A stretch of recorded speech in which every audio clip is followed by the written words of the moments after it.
মমতা ব্যানার্জিকে আমি যতদূর জানি উনি কিন্তু একটা মরণ কামড় দেওয়ার চেষ্টা করছেন, এবং সেই চেষ্টাটা কিভাবে, সেটা হচ্ছে একমাত্র ম্যানিপুলেশন। পশ্চিমবঙ্গে ওনার কর্মকাণ্ডের সব কিছুর অভিজ্ঞতায় আমি বলতে পারি, জানার অভিজ্ঞতায়, যে উনি কিন্তু প্রায় হাল ছেড়ে দিয়েছেন। মমতা ব্যানার্জির শেষ আশা কিন্তু সেই manipulation and the time of counting.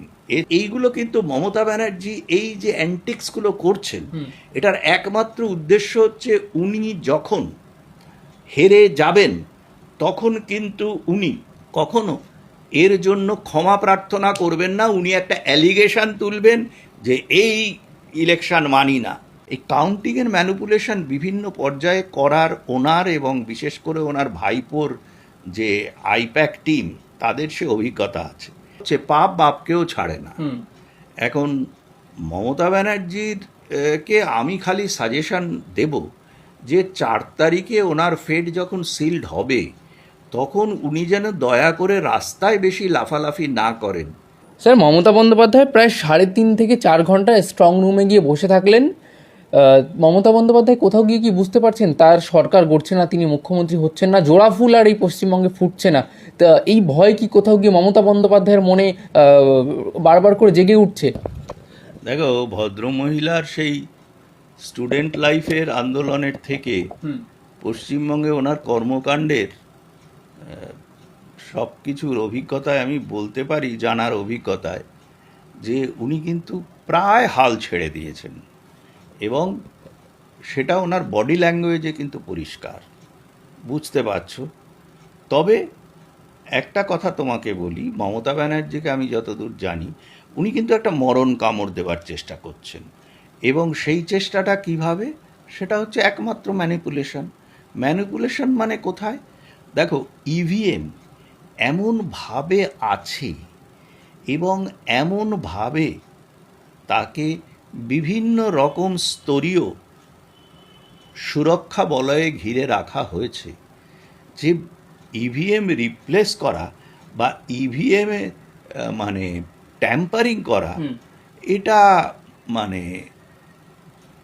অসম্ভব বলাও অসম্ভব, এরকম একটা ব্যাপার। তো তাহলে কি বাকি রইল? বাকি রইল একটাই, সেটা হচ্ছে কাউন্টিংয়ের ম্যানিপুলেশন। এই কাউন্টিংয়ের ম্যানিপুলেশন বিভিন্ন পর্যায়ে করার ওনার এবং বিশেষ করে ওনার ভাইপোর যে আইপ্যাক টিম, তাদের সে অভিজ্ঞতা আছে। আইপ্যাকের মালিককে তো সম্প্রতি ছেড়েও দেওয়া হয়েছে, এবং এসব ব্যাপারে কিছু খবর টবরও আসছে। সেই অনুযায়ী আশা করা যায় যে নির্বাচন কমিশন তাদের দায়িত্ব এখনও পর্যন্ত তারা যথাযথভাবে পালন করছে বলে সে দায়িত্বও পালন করবে। মমতা ব্যানার্জির শেষ আশা কিন্তু সেই manipulation and the time of counting, এছাড়া ওনার কাছে আর কোনো রাস্তা খোলা নেই। আর উনি এই যে কাজগুলো করছেন, এই যে একটা মানুষের মনে ভয় ধরানো বা মানুষকে একটা দোলাচলে রাখা, যেটা ওনার চটি চাটা সংবাদ মাধ্যম, আমি নাম করে আর সেই সব চ্যানেল বা সংবাদপত্রগুলোকে আরও পাবলিসিটি দিতে চাই না, হাইলাইট করছেন তো হ্যাঁ, সেটা সকলেই বুঝতে পারছে।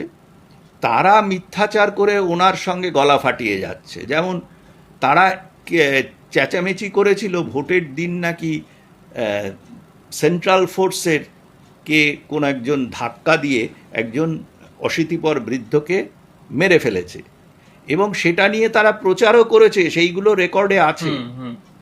কিন্তু পরবর্তীকালে যখন ভিডিওটা, যেহেতু সেটা পোলিং এরিয়ার অভ্যন্তরে হয়েছে, তার যে ভিডিও ফুটেজটা নির্বাচন কমিশন থেকে বাজারে ছাড়া হয়েছে, তাতে বোঝা যাচ্ছে যে উনি ওই ভোট দানের সময়ই অসুস্থ হয়ে পড়েন, এবং তখন ওনার ছেলে ওখানে উপস্থিত ছিল, তারা ধরাধরি করে নিয়ে যায়। পরে ওনার ফ্যামিলির থেকে নাকি পুলিশের কাছে প্রতিবাদও করা হয়েছে। ইনভেস্টিগেশন হবে, যদি মিথ্যা মামলা হয়ে থাকে তাহলে সেই অনুযায়ী শাস্তি হবে। কিন্তু আমার অভিজ্ঞতা বলে এই সব চটি চাটা, এবং কি বলবো, মানে ইন্টারন্যাশনাল স্ট্যান্ডার্ডে ছেড়েই দাও, ভারতীয় স্ট্যান্ডার্ডেও পাতে দেওয়ার মতো সংবাদ মাধ্যম নয়, সেই সংবাদ মাধ্যমগুলো ওই বাগনাই বনে খট্টাস রাজা, এইসব খট্টাস রাজার দল পশ্চিমবঙ্গের, তারা একবারও কি ক্ষমা চাইছে এর জন্য? মিথ্যাচারে ভরা।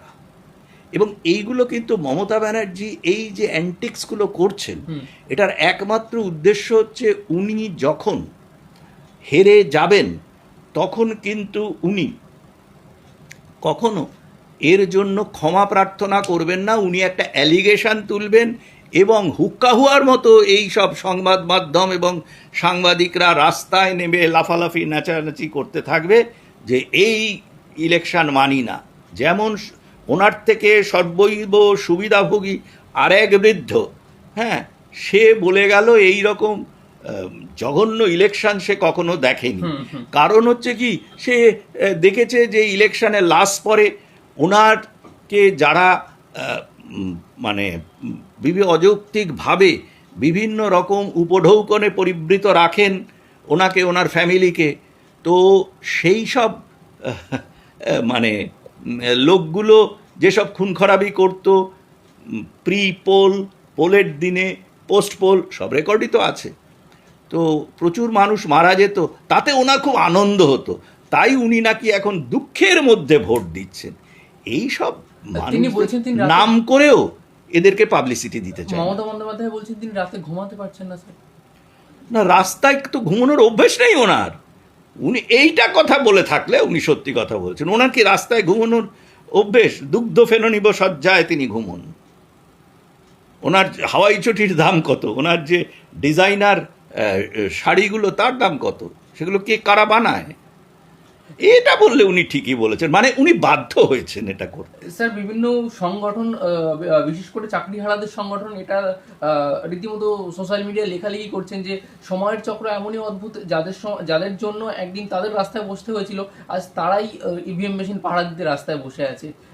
এটা কি সত্যি সময়? আমি দেখো, এই সমালোচনা নিয়ে এই মুহূর্তে কিছু বলতে চাইছি না। 4 তারিখে রেজাল্টের পরে সব বোঝা যাবে।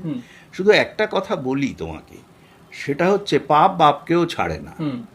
এখন মমতা ব্যানার্জির কে আমি খালি সাজেশন দেব যে 4 তারিখে ওনার ফেট যখন সিলড হবে তখন উনি যেন দয়া করে রাস্তায় বেশি লাফালাফি না করেন।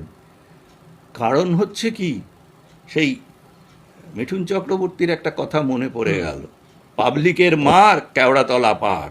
ওনার বাড়ি থেকে কেওড়াতলার ডিস্টেন্সটাও খুব বেশি না, এবং আফটার অল একজন ভদ্রমহিলা, বয়স্ক মহিলা।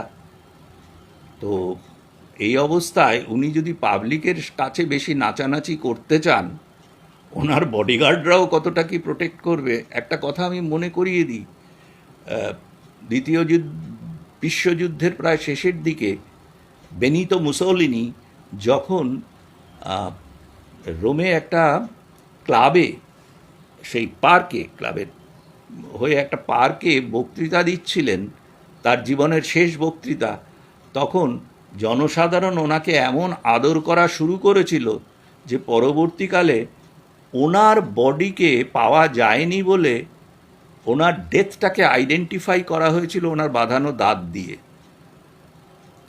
এই কথাটা আমি মমতা ব্যানার্জিকে সম্মান করেই বললাম যে উনি যেন পশ্চিমবঙ্গের সাধারণ মানুষকে এতটা ব্যথিত না করেন।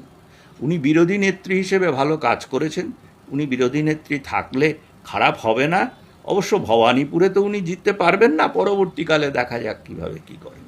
কিন্তু স্যার আরেকটা অবাক করা বিষয়, এই রাজ্য সরকারের পুলিশরা খুব একটা সক্রিয় ভূমিকা পালন করলো এই ভোটে শান্তিপূর্ণ অবস্থান বজায় রাখার জন্য, কিন্তু মমতা বন্দ্যোপাধ্যায় আলাদা তিনি বলছেন রাজ্য পুলিশ ঠিকঠাক মতো নিজের দায়িত্ব পালন করছে না। ঠিকই তো বলছে, কারণ হচ্ছে রাজ্য পুলিশকে সাধারণ মানুষ মমতা পুলিশ বলে এবং চটিচাটা পুলিশ বলে। আর একটা জিনিস মনে রাখবে, একটা জাহাজ যখন ডুবতে থাকে তখন ভাড়ার ঘরের ইঁদুরগুলো সেই ডোবার যে খবরটা সবচেয়ে আগে পায়। এখানেও ঠিক তাই। এবং তোমাকে বলি যে গত বেশ কিছুদিন ধরে, প্রায় বছর খানেক ধরে, পুলিশের বিভিন্ন মানে সাধারণ অফিসাররা আমাদের সঙ্গে যোগাযোগ হলেই বলতেন যে স্যার আর পারছি না, আপনারা দেখুন হুম কি করে, এ আর সহ্য করা যাচ্ছে না। আমরা বলতাম যে চাকরি তো করতে হবে আপনাদের, আমরা তো সবই বুঝতে পারি। এখন সময় এসেছে, তারা যদি পুলিশ হিসেবে তাদের দায়িত্ব পালন করা শুরু করেন, সেটা তো মমতা ব্যানার্জি বলবেনই কাজ করছেন না, কারণ তিনি তো মমতা পুলিশ বা চটিচাটা পুলিশ হচ্ছেন না। সেইটাই হচ্ছে ওনার অসুবিধে। স্যার একটা শেষ প্রশ্ন করবো, আপনি বারবার বলছেন যে মমতা বন্দ্যোপাধ্যায় ভবানীপুরে জিতছেন না, তিনি বিরোধী দলেও থাকবেন কিনা সেটা সন্দেহ। তাহলে এই 4 তারিখের পর তৃণমূলের যে সমস্ত বিভিন্ন নেতা নেত্রী আছে, কুণাল ঘোষের মতো, তাদের কি অবস্থা হবে? দেখো, ওই লোকটা যার নাম তুমি করলে, হুম। সে ব্যাপারে তিনি আমি, ইভিএম পাহারা দিয়ে তিনি রাস্তায় বসে আছেন। আচ্ছা, সে একজন ক্যান্ডিডেট। হুম হ্যাঁ, আর আমি অনেক আগে হুম বলেছিলাম, তোমাদের চ্যানেলেও বলেছি, এবং হুম। তার জন্য অনেক মানে যারা আমার বাড়ির সামনে আসার ক্ষমতা রাখে না, তারাও অনেক গালাগাল করেছে। কারণ গালাগাল, ওদের তো কোনো যুক্তি নেই, গালাগালটাই সর্বস্ব। এবং আমি কালকেও কিছু লোকজন আমাকে জিজ্ঞেস করতে বলেছিলাম যে এটা কিন্তু 5 ফিগারে জিত হবে। তোমাদেরকে বোধহয় বলেছিলাম 10,000-এর ওপরে ভোটে। এবং শুভেন্দুবাবু নিশ্চয়ই বিরোধী দলনেতা হিসেবে তিনি অত্যন্ত যোগ্যতার সঙ্গে কাজ করেছেন।